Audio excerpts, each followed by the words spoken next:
하나님 말씀은 마태복음 16장 24절부터 28절까지 신약성경 28쪽 마태복음 16장 24절 봉독해 드립니다.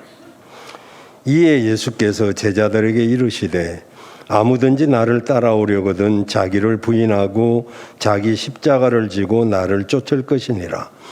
누구든지 제 목숨을 구원코자 하면 잃을 것이요 누구든지 나를 위하여 제 목숨을 잃으면 찾으리라.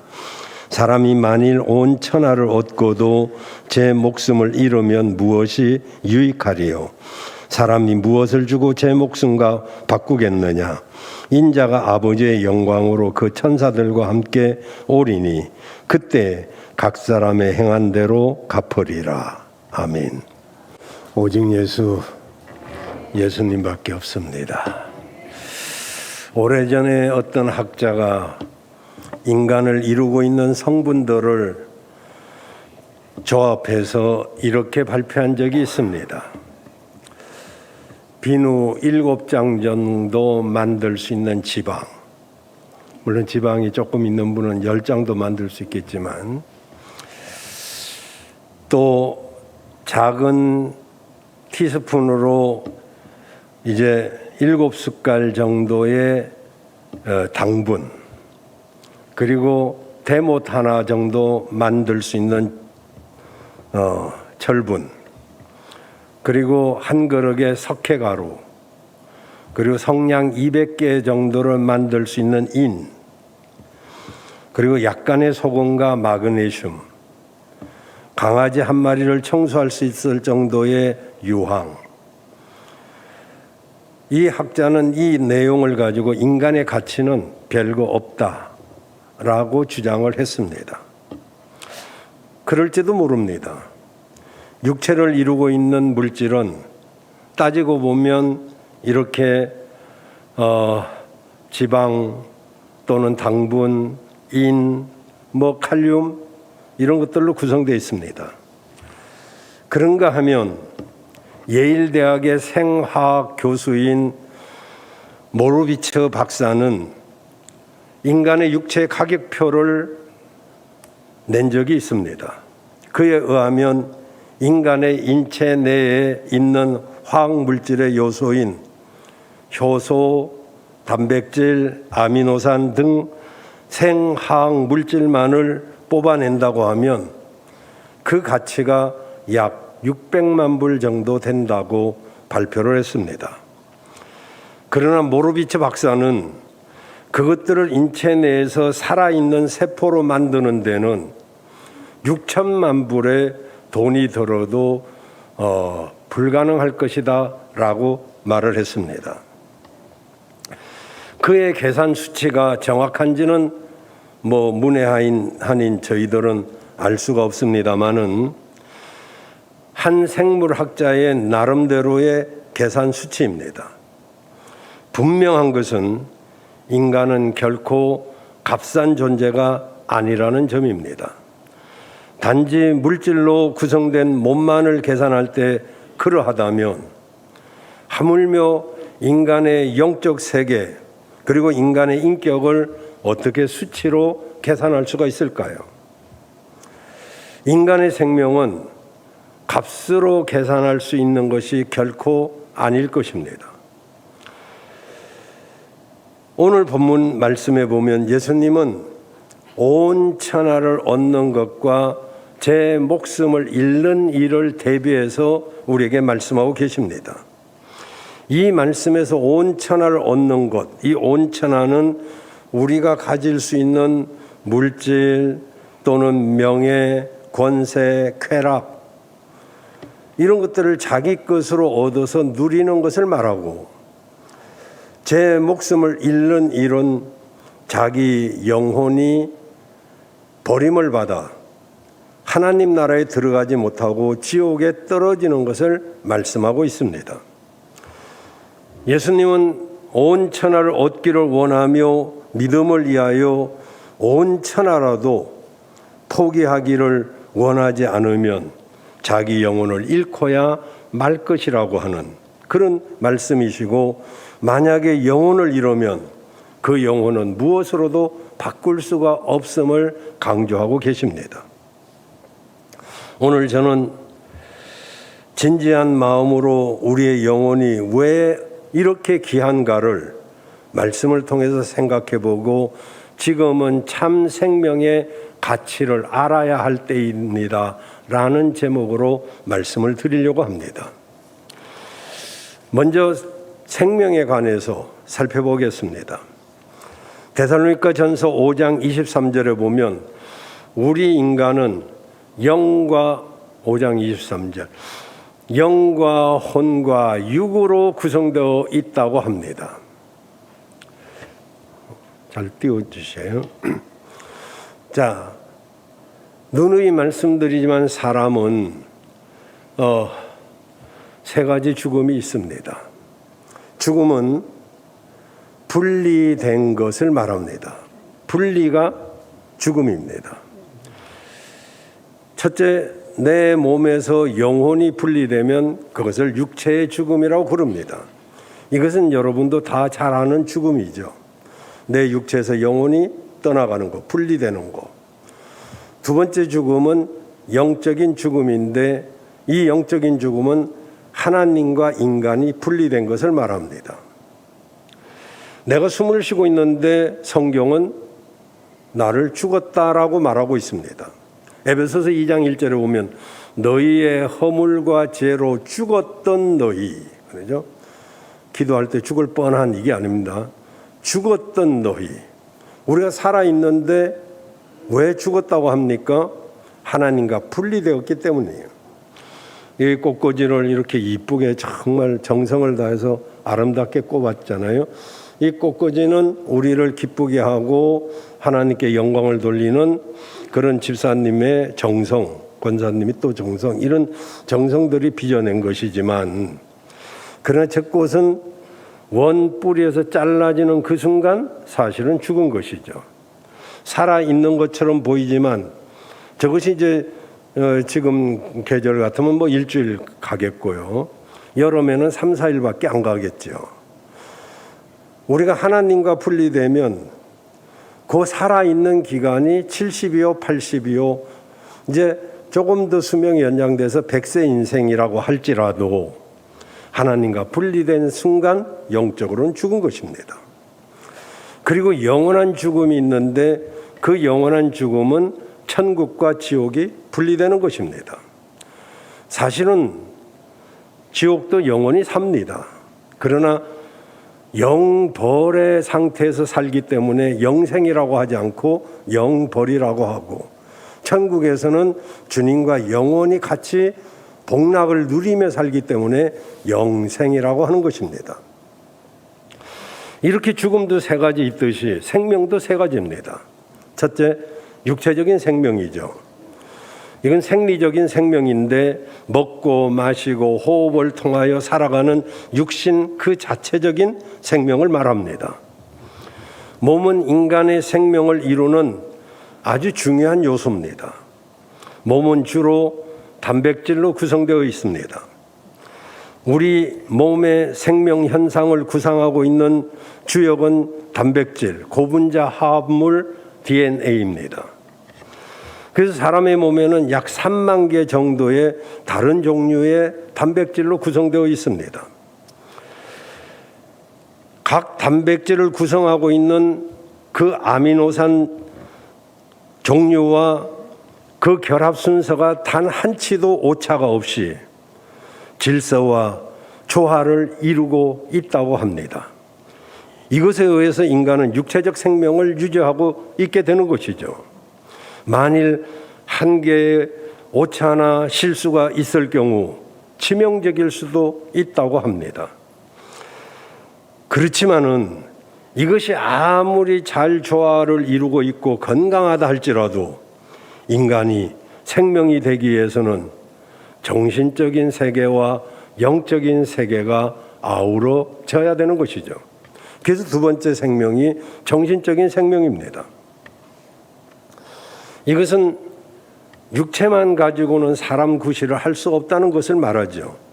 그의 도덕적인 생명, 윤리적인 생명, 이것은 마치 배의 나침판이요 키와 같습니다. 그래서 이것을 잃어버리면 배가 나침판 없이 키 없이 항해하는 것과 같은 것이죠.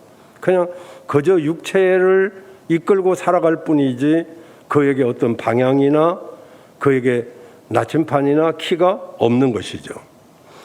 이런 것들이 바로 사람다움을 말합니다. 사람답다. 정말 어떤 사람이 그 사람다움, 도덕, 윤리, 의, 진리 이러한 것들이 인간을 인간답게 하는 것이죠. 그렇기 때문에 윤리나 도덕이나 의나 진리가 없으면 사실 살았어도 정말 살아있다 말할 수 없습니다. 그리고 무엇보다도 중요한 것은 영적인 생명입니다. 성경은 우리가 곧 하나님의 형상을 가지고 있다고 말합니다. 하나님과 분리되었던 우리, 이사야 59장 1절 2절에 보면 하나님이 손이 짧아서 구원치 못하심도 아니고 귀가 둔해서 듣지 못하심도 아니고 너희와 나 사이에, 하나님 사이에 죄가 큰 갭을 내어가지고 그 죄로 하여금 하나님의 얼굴을 가리어서 듣지 않게 했다라고 말씀하고 있습니다. 하나님과 분리된 상태죠.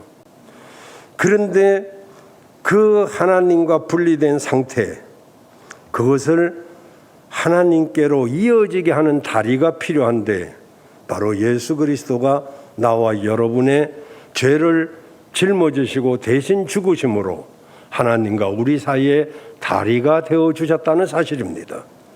믿으시기를 바랍니다. 그래서 요한복음 14장 6절에 보면 내가 길이요 진리요 생명이니 나로 말미암지 않고는 아버지께로 올 자가 없다고 하셨습니다. 예수님은 길이십니다. 예수님은 생명의 길이요 진리의 생명이요 그리고 그 생명인 주님이 내 안에 오실 때 우리는 생명 있는 사람이 되는 줄로 믿습니다. 닭이 알을 낳는다고 다 유정란이 아니잖아요. 똑같은 계란이지만 달걀이지만 어떤 것은 무정란으로 어떤 것은 유정란으로 부활을 시켜보면 압니다. 그 속에 생명이 있어야 그가 부활이 되는 것이지 생명이 없는 무정란은 아무리 품고 있어도 닭이 될 수가 없습니다. 요한복음 3장 36절에 보면 그래서 예수 그분을 믿는 자는 영생이 있고 아들을 순종치 아니한 자는 영생을 보지 못하고 도리어 하나님의 진노가 그 위에 머물러 있느니라고 말씀하고 있습니다. 이 생명은 예수 안에서 하나님께서 우리에게 주시는 생명인 줄로 믿습니다. 이 생명 이렇게 세 가지고요. 두 번째로는 이 생명에 대해서 주님께서는 이 생명이 천하보다 귀하다고 말씀하고 계십니다. 오늘 26절 다시 보면 사람이 만일 온 천하를 얻고도 제 목숨을 잃으면 무엇이 유익하리요? 사람이 무엇을 주고 제 목숨과 바꾸겠느냐? 사람의 생명은 가치로 따질 수 있는 것이 아닙니다. 천하를 다 얻는다 해도 생명을 잃어버리면 그만입니다. 사실 사람이 세상의 모든 부와 명예와 건세를 이것들이 다 필요하지만은 그걸 다 얻는다 해도 참 생명을 잃어버리면 아무것도 아니죠. 여러분도 오래전에 세상을 떠들썩하게 한 뉴스를 아시고 또 저도 여러 번 이야기했습니다마는 인천의 한 부자가 형제도 돌아보지 아니하고 오직 돈을 벌어서 수천억을 벌었습니다. 이제 일가족이 괌이라고 하는 섬에 여행을 갔는데 그만 여러분도 알다시피 괌에서 우리 비행기가 추락함으로 그 배에 타고 있던 그 비행기에 타고 있던 모든 사람들이 죽었습니다. 수천억의 재산이 있었지만은 형제도 모르고 오직 자기만 위해서 살았는데 그 돈이 이제 어떻게 되었을까? 형제들이 그래도 피부치가 낫지, 피부치가 받아야 된다. 근데 유독 그 집의 사이 하나가 의사였나 약사였나 잘못 헷갈리네, 오래돼가지고. 하여튼 의사인지 약사인지 분명합니다. 하여튼 그 둘 중에 하나인데요. 바빠가지고 안 따라갔어요. 근데 법원에서는 피가 있는 형제 손을 들어준 게 아니라 어쩌면은 남과 같은 사이의 손을 들어줌으로써 사이가 그 수천억을 그대로 물려받게 되었죠. 얼마 안 있다 재혼했습니다. 전혀 딴 가정, 딴 사람의 손으로 모든 재산이 다 넘어갔습니다. 성경에도 비슷한 이야기가 있습니다. 한 부자가 경영학을 전공했는지는 몰라도 그는 사업에 성공을 했습니다. 얼마나 성공을 했느냐 하면은 아주 창고를 넓게 짓고 그리고 확장을 시켰습니다. 너무 기뻐가지고 누가복음 12장 19절에 보면 그는 자기 영혼에게 이렇게 말합니다. 영혼아, 내가 여러 해 쓸 물건을 많이 쌓아두었으니 평안히 쉬고 먹고 마시고 즐거워하자 했다는 것입니다. 그런데 예수님께서 그 뒤에 뭐라고 말씀하십니까? 어리석은 자, 어리석은 자라고 규정하고 있습니다. 왜 어리석습니까? 돈 버는 데는 박사인데요. 돈줄을 아는데 어떻게 하면 돈을 버는지 다 알고 어떻게 하면 즐길 줄도 아는데, 근데 왜 하나님은 어리석은 자라고 할까요? 그날 밤에 하나님이 말씀하십니다. 20절에 보면 어리석은 자야, 오늘 밤 네 영혼을 내가 도로 찾겠다. 어떻게 될까요? 여러분, 그리고 많이 벌고 많이 모인 것은 잘못이 아니잖아요. 근데 그것이 내일을 보장하는 것으로 생각하는 것이 어리석은 것이죠. 우리는 미래를 위해서 오늘을 희생하기도 합니다마는 요즘은 미래를 땡겨가지고 오늘을 즐깁니다. 그러니 미래가 없을 수 있겠죠. 내일이 내 손 안에 있는 것이 아닙니다. 오늘 밤 네 영혼을 찾으리니, 네가 그렇게 땀 흘리고 수고하고 애써서 먹지도 않고 마시지도 않고 입지도 않고 그렇게 모은 것이 누구 것이 되겠느냐는 거죠. 버는 사람 따로 있고 쓰는 사람이 따로 있다는 거 우리는 삶에서 여러 예들을 봅니다. 여러분, 영혼, 왜 영혼이 귀한가요? 돈 버는 것도 좋고 명예를 갖는 것도 좋고 권세를 갖는 것도 좋지만 왜 영혼이 이것들보다 더 귀한가요? 그것은 바로 영혼은 영원하기 때문입니다. 여러분, 영혼은 영원하신 것이기 때문에 귀한 것이죠. 물론 성경에는 영혼이 죽는다는 말씀도 있긴 합니다. 예레미야 18장 4절에 보면 모든 영혼이 다 내게 속한지라, 아비의 영혼이 내게 속한 같이 아들의 영혼도, 예레미야 18장 4절 맞나요? 내게 속하였으니 범죄하는 그 영혼이 죽으리라. 성경은 그 영혼도 죽는다 이렇게 말했는데 사실은 그 범죄하는 영혼이 하나님께 버림받아 멸망받는다는 그런 말씀이지 영혼이 죽는다는 말은 아닙니다. 하나님은 사람을 하나님의 형상으로 지었어요. 창세기 1장 26절에 보면 우리가 우리 모양대로 사람을 만들자 그랬죠. 그리고 28절에 그들에게 복을 주시고 이렇게 말씀하고 있습니다.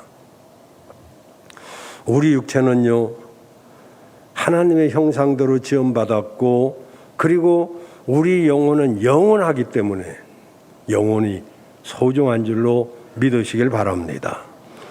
우리 영혼이 두 번째로 왜 소중하냐? 그것은 주님께서 우리 영혼을 핏값으로 사셨기 때문에 그렇습니다. 사람의 영혼은 존귀하기 때문에 하나님께서는 창세 전부터 우리 인간을 구원하기로 예정하셨습니다. 하나님은 베드로후서 3장 9절 이하에 보면 아무도 멸망하지 않고 다 회개하기에 이르기를 원하신다고 그랬습니다. 누구도 여기 있는 분들 중에 한 분도 멸망당하기를 원치 않고 그가 회개하기에 이르기를 원하고 계시는 것입니다. 여기서 중요한 것은 하나님께서 세우신 그 구원은 바로 독생자 예수 그리스도의 희생을 통해서 이루신 것입니다. 왜 예수님의 피를 보혈이라고 그럽니까? 피는 다 귀하잖아요. 그러지만은 그 피로 말미암아 우리가 구원을 얻었기 때문에 이 피는 정말로 보배와 같은 피기 때문에 보혈이라고 하는 것입니다. 여러분, 주님이 여러분을 핏값으로 사셨다는 것은 여러분이 그만큼 귀하다는 것이죠. 우리 영혼이 귀하다는 것은 주님의 핏값 때문인 줄로 믿으시기를 바랍니다. 세 번째로는 왜 우리 영혼이 귀하냐 하면은 사람의 영혼의 존귀함은 그것을 잃어버림으로 오는 비참함 때문에 그렇습니다. 사람이 자기의 건강을 잃어버리고 자기 돈을 잃어버리고 자기 친구를 잃어버리는 일은 정말 굉장히 중요하죠. 내가 애쓰게 벌은 돈을 사기당했다, 또는 건강을 잃어버렸다, 또 오랫동안 사귀던 친구를 잃어버렸다. 얼마나 중요한 일입니까? 그렇다면 자기 영혼을 잃어버린 것은 어떠할까요? 내 세상에 많은 사람들은 세상 것을 잃어버린 데 대해서는 애통해합니다. 자주 말씀드려 죄송합니다만 내가 10만 원, 100만 원 잃어버렸으면 잠도 못 자면서 끙끙대는데 믿음을 잃어버린 것에 대해서는 별로, 정말 어떻게 얻은 믿음인데 내가 누구 때문에 믿음을 잃어버린다면, 어떤 환경 때문에 믿음을 잃어버린다면 그것같이 애통할 일이 어디 있습니까? 여러분, 믿음을 소중하게 여기시기를 바랍니다. 지금은 몰라도 우리가 예수님 앞에 서게 되면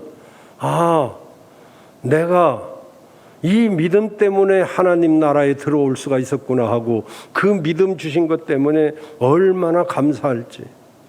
만약에 내가 믿음을 잃어버렸다면은 그것처럼 원통한 일이 어디 있겠습니까? 오늘 여러분은 영혼을 소중하게 여기시기를 바라고 무엇보다도 믿음을 소중하게 여기시기를 바랍니다. 장례식에서 간혹 설교합니다. 왜 인생에 이 자연의 계절인 겨울이 오면 월동 준비할 줄 알면서 왜 인생의 겨울은 준비하지 않고 사나요? 겨울이 되면 지금 연탄 안 떼지만은 기름 준비 또는 김장, 지금 김장 별로 안 먹긴 하지만 어쨌든 간에 예전에는 겨울 준비를 잘 해놔야 겨울 동안을 겨울은 겨우 산다고 겨울 아닙니까? 그래서 봄을 맞이할 수 있는데 인생에도 마찬가지로 준비가 있어야 되잖아요. 영혼을 위한 준비. 그것을 우리가 상급을 쌓는 일에 전력을 해서 하나님 앞에 설 때 정말 영광의 면류관, 의의 면류관, 생명의 면류관, 금 면류관, 이런 면류관을 써야 될 텐데 오히려 믿음을 우리가 잃어버리고 면류관을 얻을 수 있는 기회를 잃어버리고 오히려 하나님 앞에 정말 서게 된다면 얼마나 송구스럽겠어요. 여러분은 영혼을 위해서 어떻게 준비하고 계신가요? 기회 있을 때 많은 것을 준비하시기를 바랍니다. 아무리 신도시에 큰 아파트, 좋은 아파트를 샀다 해도 세간살이가 없으면 썰렁할 것입니다. 우리가 천국에 들어가만 가도 감사할 일이긴 하겠지만은 그러나 거기에 세간살이가 없다면 남들은 다 면류관을 쓰고 여러 가지 기쁨 속에서 있는데 나는 면류관 하나도 없이 개털 모자만 쓰고 있다면 그것같이 억울한 일이 어디 있겠어요? 하나님 우리에게 시간을 안 주셨습니까? 기회를 안 주셨습니까? 나와 여러분은 믿음의 백만장자가 되기를 바랍니다. 마지막으로 그러면 이 존귀한 영혼을 위해서 우리가 어떻게 해야 될까요? 귀하는 것은 노리는 자가 있게 마련입니다. 영혼은 너무너무 귀하기 때문에 노리는 자가 있어요. 쓰리꾼이 돈 냄새를 안다고 말을 하는데 저는 그런 거 잘 모르지만은 여러분도 알다시피 저는 여러 번 쓰리를 맞았지만은 그때마다 다 찾았습니다. 한 번도 쓰리 당해서 돈을 잃어본 적이 없어요. 여러 번 쓰리를 당했는데 그때마다 다 찾았습니다. 아시죠? 제가 하나님 앞에 처음 부름을 받았을 때 저는 거절했습니다. 하나님, 내가 뭘 봐서 목사가 될 자격이 있습니까? 내가 이렇게 얼굴도 이렇고 배운 것도 부족하고 목사들은 얼마나 잘났습니까? 많이 배웠습니까? 저는 깜이 아닙니다. 하나님이 저를 치셔서 정말 저 건강하거든요. 별로 아파 본 적이 없어요. 그런데 한 달 동안 죽을 뻔했는데 온 밤새도록 숨이 안 쉬어지고 땀이 흥건해져서 물에 빠진 사람처럼 하나님이 순종 안 하면 목숨을 걷어간다고 해서 하나님 그러면 제게 은혜를 주셔서 할 수 있는 힘을 주신다면 내가 죽는 것보다 낫겠습니다. 우리 박정림 권사님을 비롯해서 그때 내가 빼짝 말라서 멀리서 잘 못 알아볼 정도로 그렇게 말랐습니다. 근데 그때 로타리 클럽, 와이즈맨 클럽 여기 회원이었는데 그 회가 있다고 그래서 역전합 이제 기독교 연합회 사무실에 가는데 오정동에서 버스를 탔는데 한남대학 학생들이 얼마나 많이 탔는지 꼼짝달싹할 수 없어서 내가 양손을 이 철봉을 붙들고 가야만 했습니다. 이제 한남대학을 지나서 이제 이 오정동을 이렇게 지나서 삼성동을 향해 오는데 갑자기 아랫도리가 썰렁하게 주머니에 항상 돈을 이 아랫주머니에 넣기 때문에 그 손을 가까스로 내려가지고 이렇게 만져보니까 주머니가 싹 나갔어요. 돈이 없어졌어요. 사방을 이렇게 둘러봐도 다 청년들이고 그럴 만한 사람이 없어요. 어쩌다가 돈도 얼마 안 되는 걸 가지고 나왔나 싶기도 했지만은 그러고 있는데 내가 역전 앞에 내려야 되는데 삼성동 삼성국민학교 앞에서 한 사람이 내리길래 나도 모르게 따라 내렸어요. 그 손목을 딱 잡고 내놔. 그랬더니 뭘 내꺼 내놔. 그때는요 확 밀치면요 힘도 없어요. 바짝 말라가지고 한 달을 꼬박 앓았기 때문에 하나님이 힘을 주시니까 이 사람이 꼼짝을 못하는 거예요. 확 밀치면서 면도칼로 그어버리면 나는 그냥 당할 수밖에 없어요. 얼만데 그래? 900원이야. 내가 그랬죠. 9만 원입니다. 그랬더니 여기저기서 돈을 꺼내가지고 이렇게 쳐보더니 그거 다 한 대마다 다 다르게 보관하고 있더라고요. 그래서 양발 속에 9만 원이 들어있더라고요. 이건가? 그래. 그건 내 거야. 너도 회개하고 천국 가야지. 왜 이렇게 살아? 내 놔줄 테니까 회개하고 새 사람 돼. 그랬더니 너 매너 좋다. 같은 세계 사람인 줄 알아.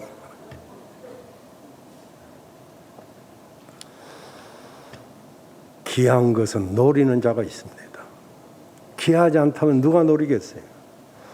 여러분, 이 세상에서 우리가 살아가는 중에 여러 가지 귀한 것이 있지만 영원히 귀한 것은 믿음밖에 없습니다. 그래서 사단은 우리 믿음을 빼앗기 위해서 별의별 짓을 다 합니다. 이 믿음을 지키지 아니하면 우리는 믿음을 다 잃어버릴 수 있어요. 여러분 믿음을 소중하게 여기십시오. 내가 이까지 것 때문에 믿음을 잃어버릴 수 있느냐 하고 믿음 제일주의로 가셔야 돼요. 노아도 믿음 제일주의로 갔더니 가족들이 다 따르잖아요. 내가 믿음으로 안 가면 어떻게 가족들이 따르겠어요? 존귀한 영혼 우리는 지켜야 됩니다. 그래서 이 생명 존귀하게 여겨야 돼요. 여러분의 생명이 귀한 것입니다. 여러분이 우리 아이들도 그렇습니다. 만나면 자기들은 별로 속 안 썩이고 잘 큰 줄 알아요. 물론 다른 사람에 비하면 속 안 썩이고 잘 컸을 수도 있어요. 있기는. 뭐 다 여러분 자녀들이 더 낫겠지만은 그러지만 자녀들이 클 때 그냥 큽니까? 여러 번 놀랄 일도 있고 기가 막힌 일도 있고 별의별 일이 다 있습니다. 여러분이 믿음이 지금까지 큰 게 여러분이 그저 컸습니까? 여러 번 놀랄 일도 있고 여러 번 넘어질 일도 있어요. 그런 가운데 우리가 생명을 얻었기 때문에 이 생명을 귀하게 여길 줄 알아야 돼요. 두 번째는 이웃의 영혼도 귀하게 여겨야 돼요. 내 생명이 귀하다면 다른 사람 생명도 귀한 것이죠. 폭력과 살인이 해마다 늘어가고 있습니다. 여러분 알다시피 얼마 전에 성추행범으로 전차발찌를 꼈던 어떤 사람을 죽이고 그가 발길로 기자들을 마이크를 발로 차는 것도 여러분도 보셨을 거예요. 그 사람 말이 기가 막히잖아요. 더 많은 사람 못 죽인 게 한이라고. 일본에서도 중학생이 동네 초등학생을 살해했습니다. 그리고 살해한 아이의 입에 메모지를 꼽아놨는데 그 메모지에 살인이 나를 부른다. 나는 살인하고 싶다. 앞으로 더 많은 아이들을 죽이겠다. 세상이 어떤 것입니까? 여러분 지금 히트치고 있는 오징어 게임 뭡니까 도대체? 456명이 지원해서 한 사람당 1억씩 배정돼서 마지막 최후의 승리자가 456억을 갖게 되는데 그 게임이 세상을 지금 미치게 만들고 있습니다. 그걸 한류라고 지금 좋아하고도 있습니다. 그 돈을 갖기 위해서 물론 중간에 포기할 수도 있었지만은 다시 돈 맛을 알아가지고 글이 다시 또 옵니다. 저는 보진 않았습니다만 다 알고 있습니다.